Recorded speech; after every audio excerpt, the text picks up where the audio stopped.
On this edition of Lexington Now, police sectors, Scarefest, and LexCall.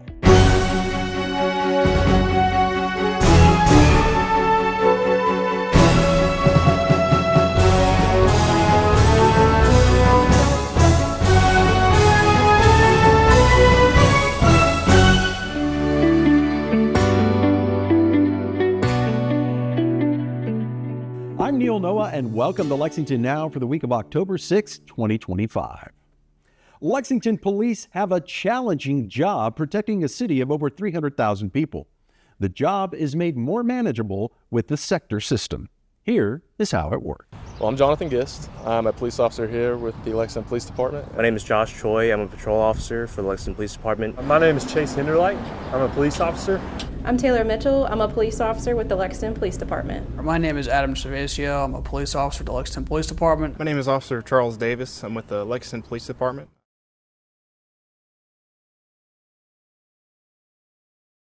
So the city's broken up into three sectors. You got East, Central, and West. All those sectors have a first, second, and third shift. I work Central Sector, first shift, so my hours are 7 a.m. to 5 p.m. I work Central Sector second shift. I start at 4 in the afternoon and work until 2 in the morning. I work third shift, which is between the hours of 10 p.m. to 8 a.m. Each sector has something called roll call. It's like a mini headquarters for us.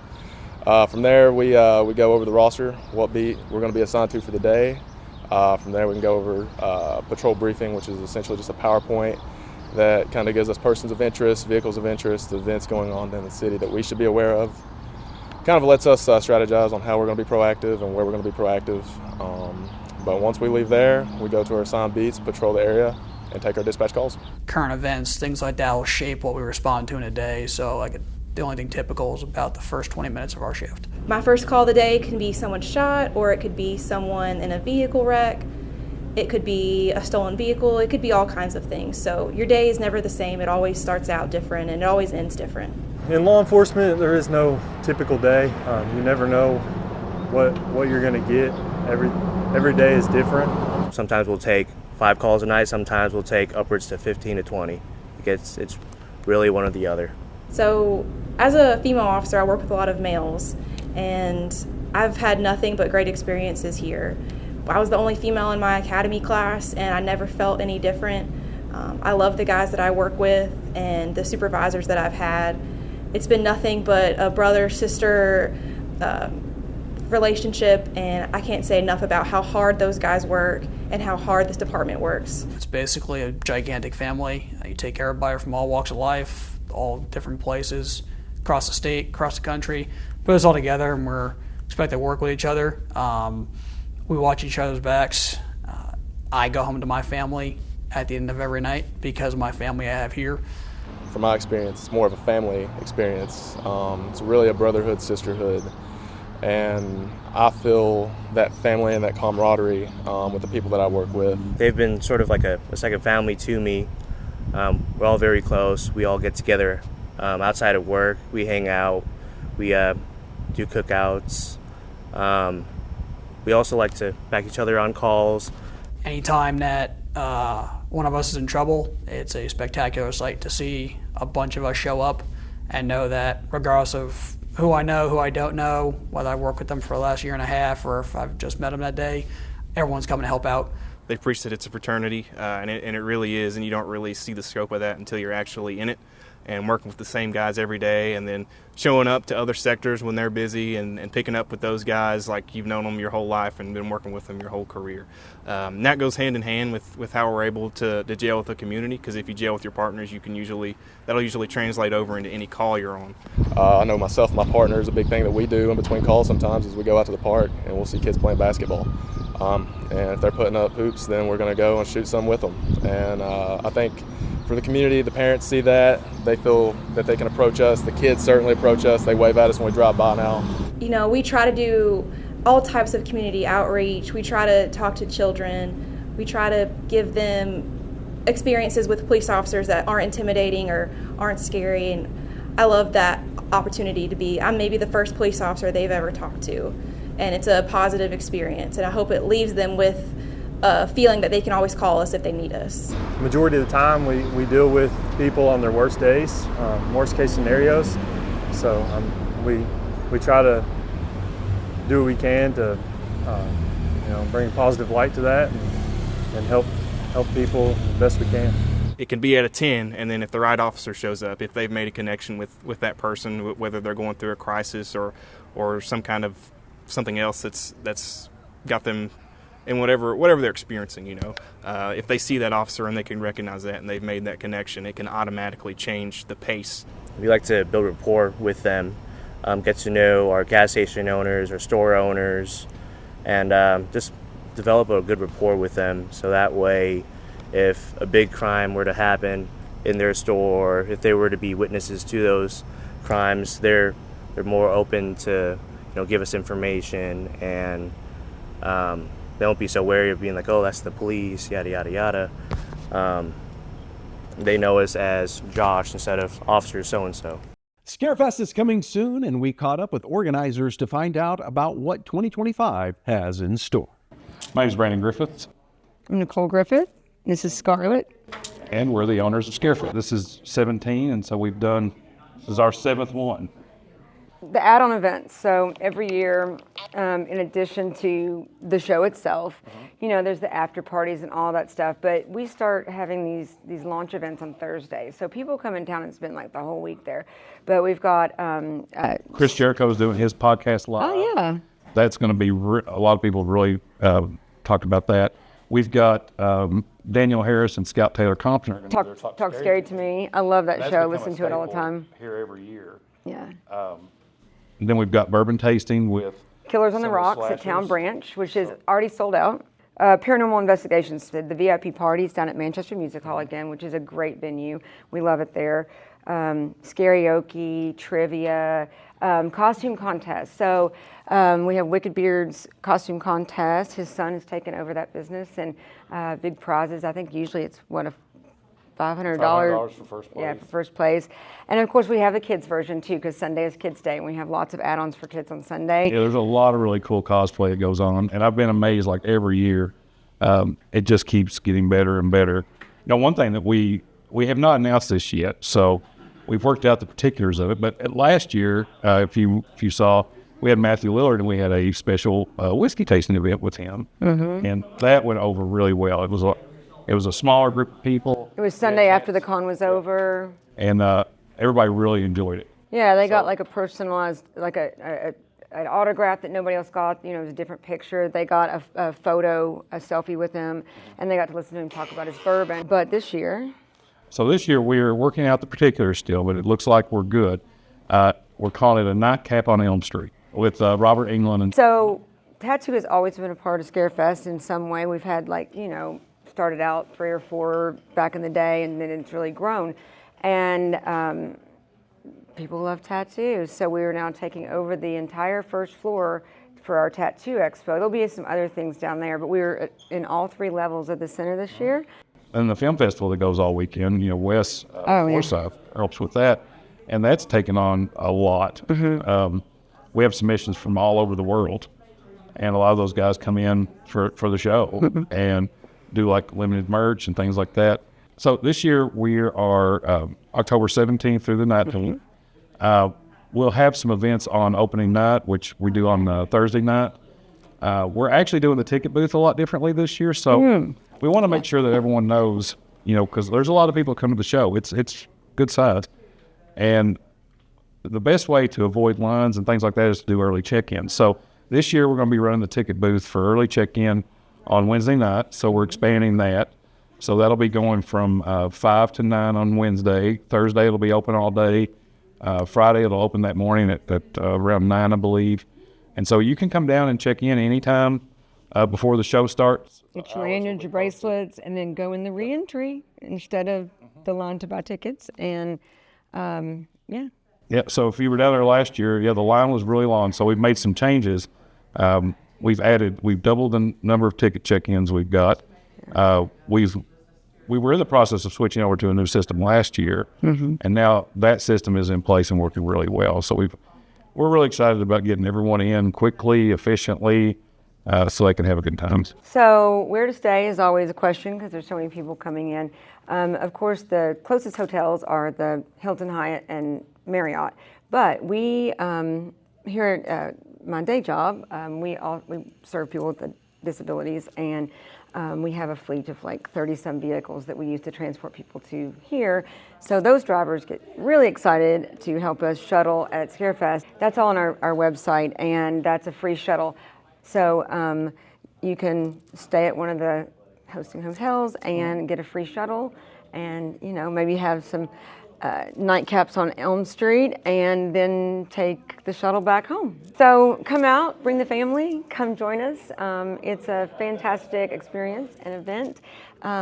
We'd love to have you. Our staff are super helpful, so if you need to know how to get around, you just find somebody and ask, and we have 300 volunteers there that will make sure you get to experience the show fully and get what you want out of it. Sunday's Kids Day, come and dress them up. We have a trick or treat of all the vendors, and lots of good times. So more on Scarefest after this.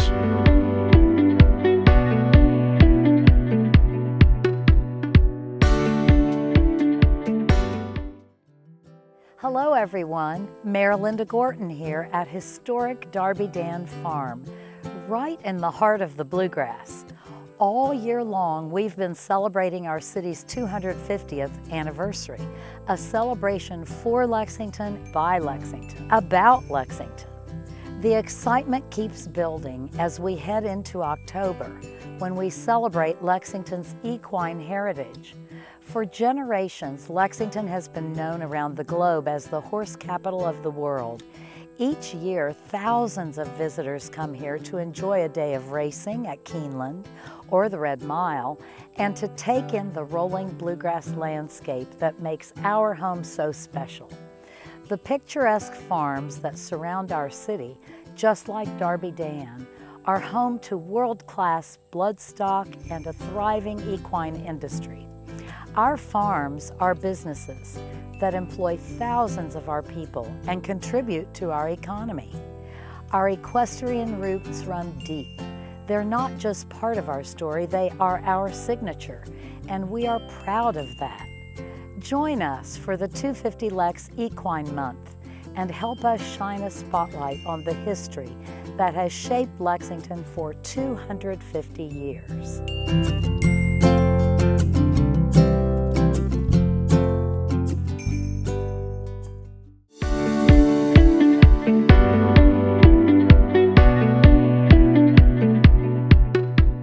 Welcome back to Lexington Now. We continue our conversation with the folks at Scarefest. So this year we've got a lot of really cool cast reunions. We've actually got the largest Nightmare on Elm Street reunion that I've ever seen. 20 people? Yeah, we're covering the full, like from part 1 all the way up to Freddy's Dead, and we actually just announced Douglas Tate last night, who was the stuntman in Freddy vs. Jason. Of course, Robert Englund himself. So yeah, that one is really exciting. Grimm. A lot of people are excited about Grimm. It's based on Grimm fairy tales. There's an anniversary this year for Return of the Living Dead, so we've got all the remaining cast from that, including the Tar Man himself. Our second biggest reunion this year is going to be Monster Squad, and so we've gotten pretty much all the monsters. We're doing a reunion for Clive Barker's Hellraiser. I'm excited about Juliette Lewis. David Arquette's coming back from Scream, and Chris Jericho's coming. That people are excited about Chris Jericho. Yeah. So Chris Jericho's only doing 4 appearances this year, I think, and so we're going to be his next to last stop. So we're really excited about that. He actually showed up to the convention a few years ago. As a fan, he was playing down at Manchester Music Hall, and then he just heard it was the same weekend, and he popped in as a. Yeah, we actually had the Terrifier reunion that year, and so Damian Leone and David Howard Thornton were there, and so they just called each other up, and next thing I knew, like I walked into like the little space where everybody was eating, and like Chris Jericho was just standing there talking to Greg Nicotero, and I was like, I don't remember inviting Chris Jericho. So yeah, he just showed up, and so he had a really good time. So when we reached back out to him this year because he's in Terrifier 3, and so yeah, I'm really excited about that one. We're actually Dana Kimmel from Friday the 13th Part 3 and Mike DeLuna, and then we've got a couple more announcements for Friday Part 3, which is my personal favorite. But Dana Kimmel she's not done a show in, I think this year was the first time in over 10 years. And so she did one in New Jersey, and she's doing us, and that's it. And she is phenomenal. I had a chance to meet her and talk with her, so fans are going to be really excited about that. I'd say so all the phone calls are routed to my phone, and I'd say the highest volume, besides, of course, Robert England and all that, would be the Annabelle doll, the Warren Museum. Yeah, been a lot of people talking about that, and we're taking precautions, but there are folks coming from everywhere all over for that. And it's going to be the entire Warren's Occult Museum, and so, that's something that's going to be really super exciting. And there's been TikTok is gone crazy with like coverage of that museum and the doll and everything like that. And I'm a social worker. This is actually where I work during the week. And I'll have people coming to pick up clients, and they'll be like, "Are you really gonna have Annabelle? Is she really coming? Is it the real doll?" And like, they're stoked. And folks that have never been to a con are coming simply because of the Warren Museum. So I think that's exciting. So anybody watching this, I'm just gonna let you know a little secret. I've purchased 10 Annabelle lookalike dolls. Oh my goodness! I didn't even know this. I plan on the plan is to make the movie like Elf on the Shelf. Yeah, so I'm going to hide them around the convention, and the last one I'm going to put is on the parking booth to get out. So I'm going to put her on top of that. I'm going to move them around every day. So if you see that, you're in the know. Don't ruin the surprise for everybody else, because everybody's going to freak out. The panels will be amazing this year too. They will, and it's the tickets this year. It was crazy. People had so much fun last year, and it was excellent. But we sold out of all the VIP tickets in 7 minutes this year. It was nuts. But it's really become like Lexington. You wouldn't think this, but there's a lot of talk about Lexington within the horror community, and you've got all these movies, celebrities, and things, and you wouldn't think to see some of that in Lexington. And people, it's not just people in Lexington going. They come from every state of the United States, Europe, and Australia every year, especially when we did Jaws. A ton of people came over from Europe for that one. And, it's sometimes the only chance to see certain celebrities that you admire and things like that. So what's really fun for me are these big cast reunions that we're doing. So when those guys get together, a lot of times they've not seen each other since they filmed. Yeah. And so there's so much conversation that takes place, and you get them in the panel, or they typically sit together at their tables, when they're doing autographs and stuff, and just to hear the stories and all that is really crazy. And I know some of these people, last year we did Phantasm. I talked to a lady, and I think this carries over to this year, because I've had similar conversations with the Monster Squad. But Phantasm, we did a big reunion for that last year, and a lot of those guys are getting up there in age. And I talked to a lady that drove here from 3 states away, and she was like, me and my mom and dad watched this movie when I was a kid.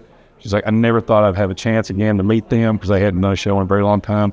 And so she drove all the way down there, and she cried to me in the parking lot, and I was like, I love that movie too. And it was just really cool. There's a lot of that goes on at the show, because the horror community is really close knit. They take care of one another, and it's real supportive. And the people that are killers in the movies and things like that, they're the nicest people and genuine people in real life, So when Richard Dreyfuss came, that brought in, because he's in so many other movies like Mr. Holland's Opus and all these things, that it was people were coming because they love the horror, and then they'd bring grandma, auntie, people that are in their 80s because they really want to meet Richard Dreyfuss. And so it's a whole family affair, for all ages. So come out, bring the family, come join us.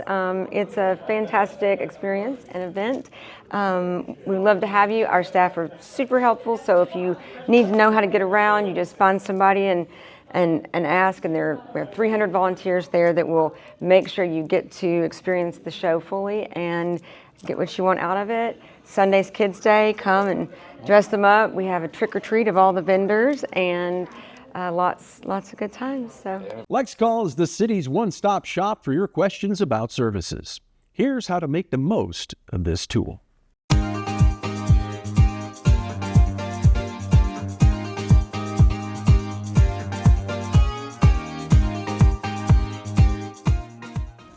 Hi, my name is Tracy Holman. I'm a customer service representative at LexCall. Hi, I'm Andrea Williams, and I am also a customer service representative here at LexCall. LexCall is an information office that takes calls for many offices in Lexington within the urban county government, such as code enforcement, waste management, building inspection. We transfer those calls to the necessary people that are requested. Our call volume, it normally fluctuates. It just depends. Now that we're going into spring, the call volume may increase due to citizens cleaning out their garages or basements. The customers calling in, we try to stay professional and diffuse the situation because they're upset about, it could be many things, trash, neighbors having extra stuff out that shouldn't be out. So we here at LexCall pretty much stay calm and professional to assist the customers in their needs. So they can either reach us by dialing 311 from their mobile, or they can call 859-425-2255. And we also have an app, so you can go to your Google Play Store and download the 311 app. And you can put in service requests, put in any comments or complaints that you may have. You can use that app for that. So if your Herbie, Rosie, or Lenny are missed on your normal collection day, you can report that. Any code violations you can also report. And if you are just needing to ask a question regarding any building inspection concerns or planning and zoning for your council member as well, we can get that information to the correct division that it needs to go to. LexCall is your one-stop call for any city questions that you may have. You can call us for anything and we'll be able to assist you or get you to the right department.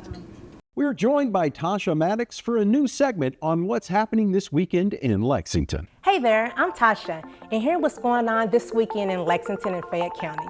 This Saturday kicks off Tree Week. For all of the events, please visit our Tree Week page on the calendar at lexingtonky.gov. Also, Saturday, October 11th, it's free trash disposal day, starting at 6 a.m. until 1 p.m. at the Bluegrass Regional Transfer Station, 1505 Old Frankfort Pike. All the guidelines are listed on the free trash disposal webpage. There's a tree ID walk at McConnell Springs at 10 a.m. On Saturday, please register online. Take a hike Halloween scavenger hunt at 10 a.m. at Heisel Farm Park, Main Gate, Briar Hill Road. Sun printed art cyanotype tree creation at Raven Run, Saturday at 1 p.m. Please register. And Sunday, October the 12th at 6 p.m. is another Tree Week event, Poetry Under the Trees at McConnell Springs. Thanks for watching some events happening this weekend in Lexington, and be sure to visit lexingtonky.gov and just click calendar. Thanks for watching, and we'll see you next week. We've got plenty of live meeting coverage this week, and Tasha tells us what to expect. Hey everyone, I'm Tasha, and I'm here to tell you about all the live government meetings this week for October the 6th on Lex TV, channel 185, and at lexingtonky.gov. On Tuesday at 1 p.m. in the Urban County Council Chambers is the Environmental Quality and Public Works Committee meeting. And that's followed by the council work session at 3 p.m. in the council chambers. And on Wednesday, October the 8th at 9 a.m. is the Police and Fire Pension Board meeting in the council chambers. October the 9th at 1 p.m. is the Planning Commission meeting featuring subdivision items, and they meet in the council chambers. And that same evening, Thursday at 6 p.m., you can watch the regular scheduled council meeting, and they meet in the Urban County Council chambers. Make sure to check our live government meeting schedule and schedules of all of our programming at lexingtonky.gov and watch them live online or Lex TV cable channel 185. I'm Tasha, and thanks for watching. That's all for now, but as always, you can keep up with us on social media, check out the latest traffic updates on X at LexRex, or catch our live traffic cams on lexingtonky.gov. For all of us at Lex TV, I'm Neil Noah. And that's it for now.